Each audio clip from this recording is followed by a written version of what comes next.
UP board class 10 subject math exercise 2.1 की ये मैं बेसिक जानकारी दूंगा, तो सभी बच्चे से ध्यान से देखें। इससे पहले का सिलेबस मैं YouTube चैनल पर अपलोड कर चुका हूँ। जिन बच्चों ने यदि वो वीडियो ना देखी हो तो उन्हें देख ले, लिख ले और नोट्स भी बना ले। आज हम इस पाठ में बहुपद की बात करेंगे।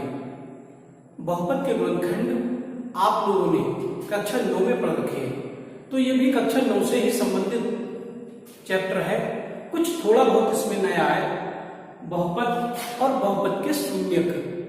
तो मुख्य रूप से हम बहुपद और बहुपद के शून्यकों के बारे में पढ़ेंगे। तो पहले मैं इसमें थोड़ी बेसिक जानकारी देना चाहूंगा। जैसे कि बहुपद है हमारे पास, बहुपद इंग्लिश में कहते हैं सर पॉलिनोमियल। पॉलिनोमियल तो पी फॉर पॉलिनोमियल है कोई एक्स में। जो पॉलिनोमियल होता है, कोई भी बहुपद होता है, तो उसकी जो जनरल फॉर्म है वो कैसे होती है? ऐसे होती है a0 x की power n plus a1 x की power n minus 1 plus a2 x की power n minus 2 plus and also 2, last में an।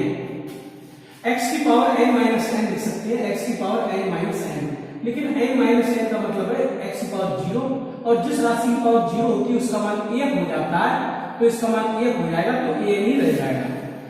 तो जनरली px को हम ऐसे लिखते हैं a0 x की power n plus a1 x की power n minus 1 plus a2 x की power n minus 2 plus n also 2 an x की पावर n माइनस n, तो ऐसे लिखते हैं। अब आप सोचते होंगे ये संख्या पता नहीं कौन सी चीज हमारे लिए पढ़ा दी है, तो समझ में भी नहीं आ रही है। तो मैं आपको डिफाइन करूंगा। जैसे हमारे पास कोई बहुपद है, x में भी बहुपद है। जैसे मैंने लिख दिया 5x की power 3 plus 4x square plus 8x plus 9। तो इसका मतलब ये होगा, ये जो a0 है, a0 का मान यहाँ पर 5 दिया गया है, a1 की वैल्यू यहाँ पर 4 है, ऐसे a2 का मान 8 है, और जो अचर पॉइंट है, अचर पद है an, उसका मान 9 है। x की पावर 1, क्योंकि घातें घटती जाएंगी। जैसे हम यहाँ पर 3 लिख दें, यहाँ 3 लिख दें, तो x की पावर 3 हो जाएगी। फिर 3 में से यह घटेगी, 3 में से 2 ही तो बचेगी, फिर 3 में से 2 घटेगी तो 1 ही तो बचेगी, फिर घट के अपनी 0 हो जाएगी, x की पावर 0 हो जाएगी, वो 1 हो जाएगा, तो a नहीं रह जाएगा, कांस्टेंट टर्म रह जाएगा। तो ये हमारे बहुपद है। ऐसे बहुपदों के गुणनखंड आप लोगों ने कक्षा 9 में पढ़ रखे हैं। दूसरा, अगर मैं कोई px लिख दूं, एक नया बहुपद लिख रहा हूं, ये मैं लिख दूं यहाँ पर जैसे 4x square plus 5x plus 8, तो इसमें n के स्थान पर मैंने 2 लिख दिया। यहाँ पर ये n का मान 2 है और a0 का मान 4 है, ऐसे जो a1 का मान 5 है, और यहाँ पर n माइनस 1 2 रखेंगे तो 2 में से 1 घटेगा, तो 1 ही तो बचेगा, x की पावर 1 बचेगी, सो x की पावर 1 लिखी हुई है, और 1 के बाद तो कांस्टेंट टर्म ही आ जाती है, फिर तो कांस्टेंट टर्म यहाँ पर 8 है, an का मान इसमें 8 है, तो ये भी हमारा बहुपद है। तो जिसकी फॉर्म px बराबर इस टाइप की होगी, मैं एक बड़ा बहुपद लिखूं, जैसे मैं लिखूं यहाँ पर px की बहुपद लिख रहा हूं, x का मतलब पॉलिनोमियल x में है, t में भी हो सकता है pt, तो इसे t में x t में कन्वर्ट हो जाएगा। तो यहाँ पर x में लिख रहा हूं, तो मैं जैसे लिखूं 9x की पावर 8 प्लस 7x की पावर, अब 8 रख दिया मैंने 8, तो 8 में से 1 घट जाएगी तो 7 ही तो मिलेगी, प्लस यहाँ पर 5x की पावर, अब मैंने यहाँ पर 8 रख दिए, तो 8 में से 2 हटा देंगे तो 6 की मिलेगी, तो पावर घट रही 8 7 6 पावर घट रही है। कांस्टेंट टर्म कुछ भी हो सकते हैं, a0 a1 a2 ये कुछ भी हो सकते हैं। तो इसी तरीके से बहुपद चला जाएगा। मान लो 6x की पावर 5 प्लस 9x की पावर 4 प्लस यहाँ से 7x की पावर 3, ये लगातार पावर कम हो रही है, प्लस और लिख दूं 6x square plus 9x plus यहाँ पर 10 लिख दूं, तो ये भी बहुपद है। ये भी इसमें x का n के स्थान पर मैंने 9 लिख दिया है, इसमें 9, तो 9 में से जाए 8 यहाँ पर 8 लिखा है, सॉरी यहाँ पर 8 लिखा है, 8, तो 8 लिख देंगे तो 8 और 8 में से 1 घट जाएगा तो घात 7, 8 में से 2 घट जाएगा तो 6, फिर 8 में से 3 घट जाएगा तो 5, ऐसे ही चलता रहेगा और जब तक कांस्टेंट टर्म नहीं आ जाएगी n तब तक ये समाप्त नहीं होगा। तो ये भी एक बहुपद है। तो इस तरीके के ये बहुपद है। तो ऐसे बहुपद आपने कक्षा 9 में पढ़ रखे हैं और आपने इनमें बहुपदों के गुणनखंड भी पढ़ रखे हैं कक्षा 9 में। लेकिन बहुपद है कौन नहीं, कुछ पद बहुपद नहीं भी होंगे। तो हमने देखा जो x की घात जिनमें पूर्णांक होगी 8, 7, 6, 5, 4, 3 वही बहुपद होंगे। अगर x की घात पूर्णांक नहीं हो, जैसे मैं बहुपद यहाँ लिख रहा हूँ और लिख रहा हूँ, मैं लिख जैसे 8x की power 3 plus 5x square plus 8 अंडा रूट x लिख दिया मैंने और प्लस के 7 लिख दिया। अब हम ये कहेंगे ये बहुपद है, तो ये बहुपद नहीं है। नहीं क्यों? क्योंकि इसकी x की घात रूट में, रूट का मतलब होता है x की घात जहां रूट है उसका मतलब होता है घात 1/2, घात 1/2। अगर रूट ना लिखता मैं तो x की घात 1/2 लिखता, इसका मतलब भी यही है रूट x। तो जिसकी पावर अगर घात पूर्णांक नहीं है, जैसे 1/2 पूर्णांक कहाँ है, इसका मान 0.5 आएगा, तो ये पूर्णांक है ही नहीं। जब पूर्णांक नहीं है तो ये वाला जो बहुपद है, ये px जो हम जिसे बहुपद कह रहे हैं, ये बहुपद नहीं है, ऐसे बहुपद नहीं होगा। तो ये आपका बहुपद नहीं है क्योंकि x की घात पूरी नहीं है। हाँ, ऐसा बहुपद हो सकता था, जैसे मैं px लिख दूं, ये px लिख दूं, px बराबर इसे मैं ऐसे लिख देता 8x स्क्वायर प्लस यह लिख देता √5x square plus under root यहां से 7 और ये x और प्लस 9, ऐसा लिख देता मैं ऐसा लिख देता। तो यदि मैं ऐसा लिख देता तो आपको ये कहते हैं इसमें भी रूट आ गया, लेकिन इसमें रूट कांस्टेंट टर्म पर आया है, जो अचर पद है, 7 अचर पद है, 5 अचर पद है, तो इसका रूट आया है। x की घात पूरी है, x की पावर 2, x की पावर चलो यहाँ 3 लिख दे रहा हूँ, 3 कर दे रहा हूँ, ठीक है 3 कर दे रहा हूँ। तो 3 2 में फिर सही लगेगा थोड़ा, क्योंकि ये भी स्क्वायर वाली टर्म थी, ये भी स्क्वायर वाली टर्म थी, तो यहाँ मैंने पावर 3 कर दी है। तो x की पावर 3, तो 3 तो पूर्णांक है, x की पावर 2 पूर्णांक है, x की पावर 1 पूर्णांक है, तो x की पावर पूर्णांक है, लेकिन इनमें जो कांस्टेंट टर्म है वो उस पर रूट का चिन्ह चढ़ा हुआ है, तो रूट का चिन्ह x पे नहीं होना चाहिए, x पे या ऋण x पे नहीं होना चाहिए। तो ऐसे हम बहुपद इसे कह सकते हैं, तो ये हमारा बहुपद है। तो अब मैं समझ सकता हूं कि आप लोग बहुपद के बारे में समझ गए होंगे। x के घात पूर्णांक होने चाहिए, अचर पद चाहे कुछ भी हो, तो वो बहुपद की फॉर्म में लिखे होंगे, उन्हें बहुपद हम कह सकते हैं। तो ये आपका बहुपद नहीं है, ये बहुपद है, ये बहुपद है, ये बहुपद है, ये बहुपद है, ये बहुपद है, तो ये बहुपद है। तो इस तरीके के एग्जाम्पल भी आप लोगों ने कक्षा 9 में पढ़ रखे हैं। ठीक, ये तो बहुपद की बात हुई। अब मैं बहुपदों के शून्यकों के बारे में थोड़ी जानकारी दूंगा। बहुपदों के शून्य ध्यान दें,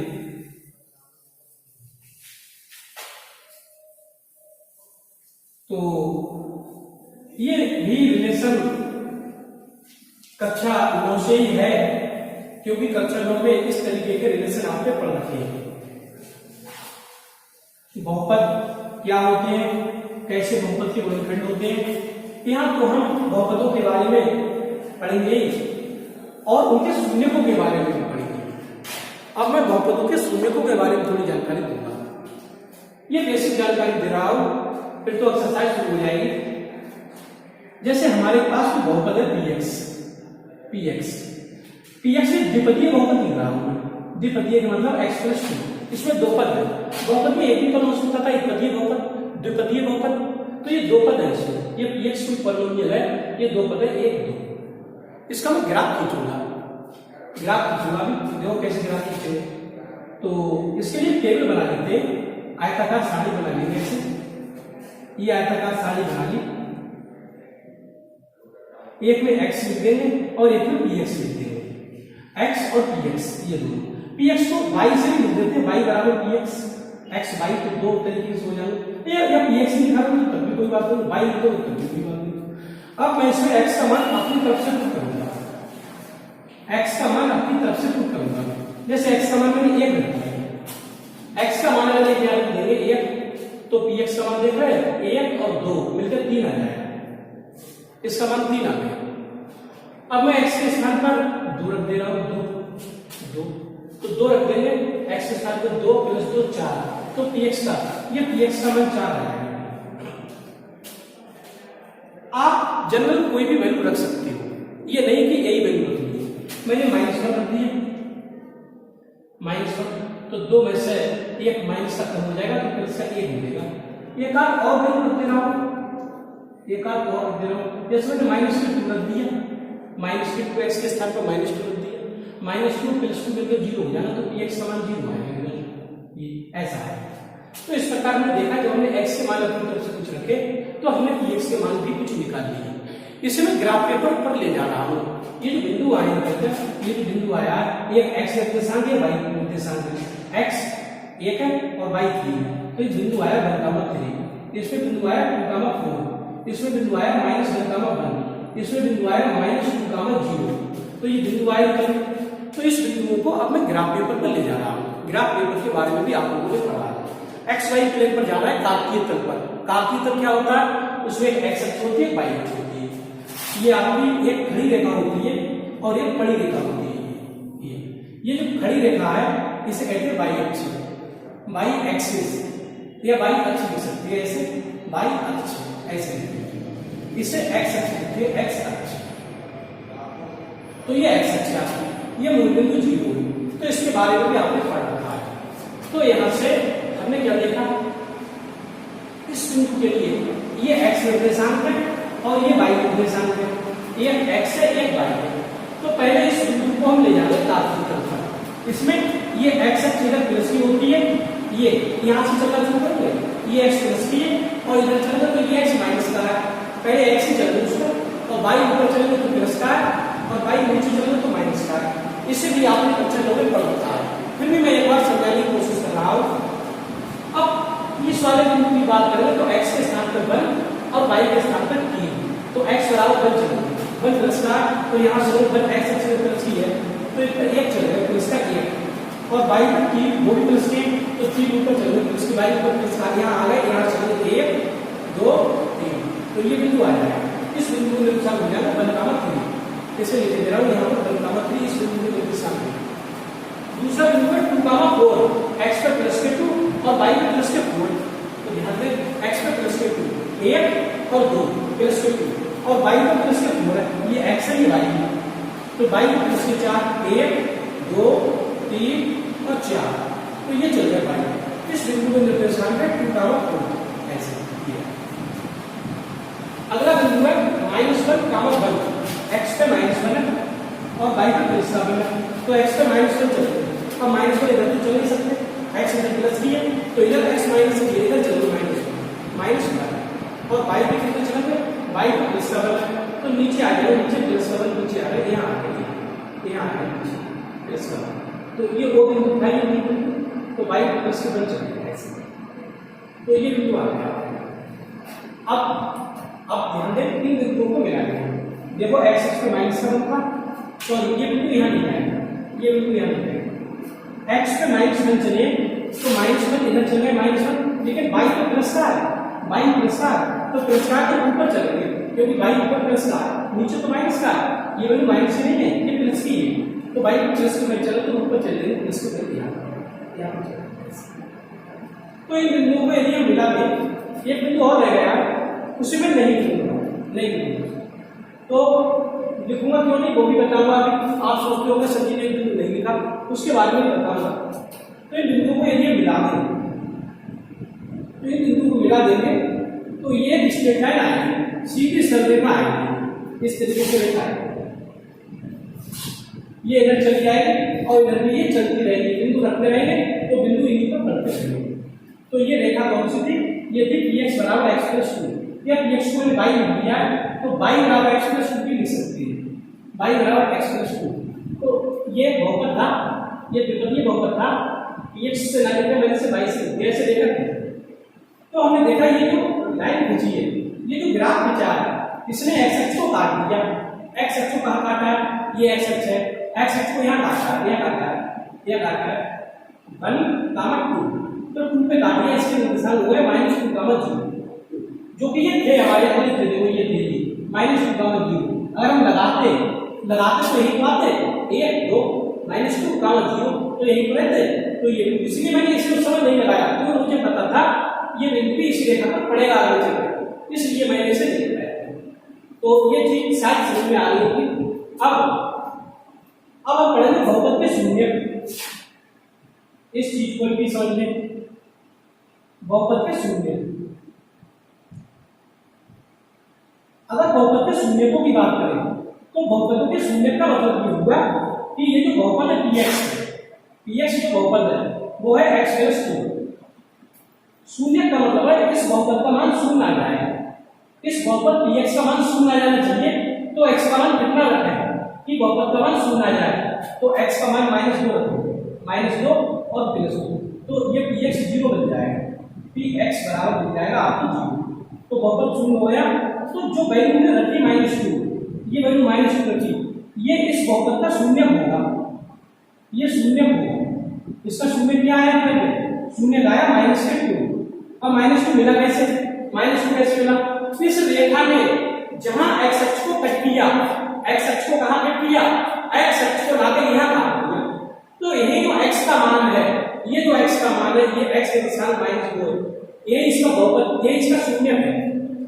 ये जो -2, 0 लिखा था हमने शून्य निशान, तो इसी -2 ने तो इसको शून्य किया है, शून्य कर दिया, तो ये -2 जो कहलाएगा वो शून्य कहलाएगा इस बहुपद का, -2 शून्य कहलाएगा इस बहुपद का, क्योंकि इस बहुपद को शून्य कर दिया इसने।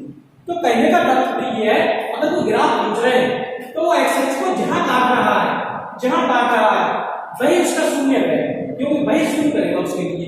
अब ये बात समझ में आप लोगों की शायद आ गई होगी। जैसे मैं कोई अगर ग्राफ भेज दूं, यहाँ पर जैसे मैं ग्राफ भेज दूं, ये हमारी x एक्सिस है, ये x एक्सिस है और ये y एक्सिस है, अब मैंने जनरली कोई ग्राफ भेज दिया, ये ग्राफ भेज दिया। अब ये पूछने लगे कोई कि इसमें शून्य बताओ, तो शून्य क्या होगा, जो ग्राफ खींच रहा है वो जिसे जहां x अक्ष को कट कर रहा है वही शून्य है उसका। तो ये ग्राफ कहां कट कर रहा है, ये ग्राफ यहाँ x अक्ष कट कर रहा है, ये यहाँ x अक्ष कट कर रहा है, ये यहाँ x अक्ष कट कर रहा है, तो इसमें कितने शून्य हो गए, इसमें पूछा जाएगा शून्यकों की संख्या, तो इसमें शून्यकों की संख्या 3 होगी, इसके 3 शून्य होंगे। तो कोई ग्राफ x अक्ष को जितनी बार कट कर देगा वो उसके शून्यकों की संख्या होगी, जितने भी शून्य को। जनरली मैं जैसे और एक ग्राफ खींच रहा हूं, इसे मिटा दे रहा हूं पूरा,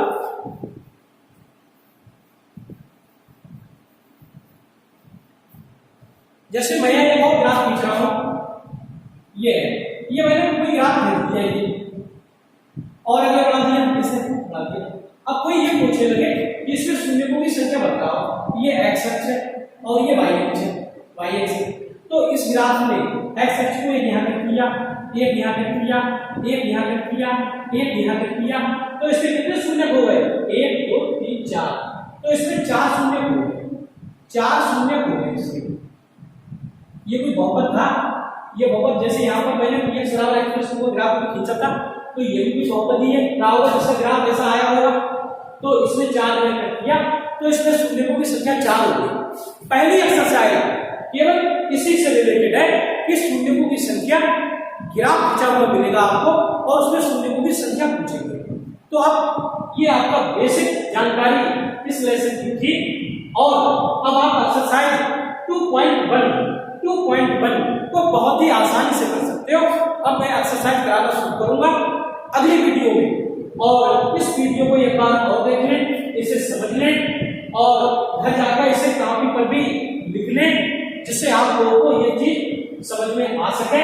जब आप अपनी हैंड राइटिंग से लिखोगे, अपनी तरीके से भी एग्जाम्पल नया एग्जाम्पल लेकर अपना एक्सप्लेनेशन करोगे, तो आपको और बेस्ट समझ में आएगा। तो मैं समझता हूँ कि ये जानकारी इस एक्सरसाइज से संबंधित काफी जानकारी थी, बेसिक जानकारी के तौर पर। मेरे चैनल को सब्सक्राइब कर लेना और बेल आइकन भी प्रेस कर देना, जिससे जब भी कोई मैं वीडियो अपलोड करूंगा तो उसका नोटिफिकेशन आपको मिलेगा और आप मेरी वीडियो से लाभान्वित हो सकेंगे और भविष्य में एक अच्छे गणित छात्र के रूप में जाने जा सकेंगे। तो इस वीडियो में इतना ही, धन्यवाद।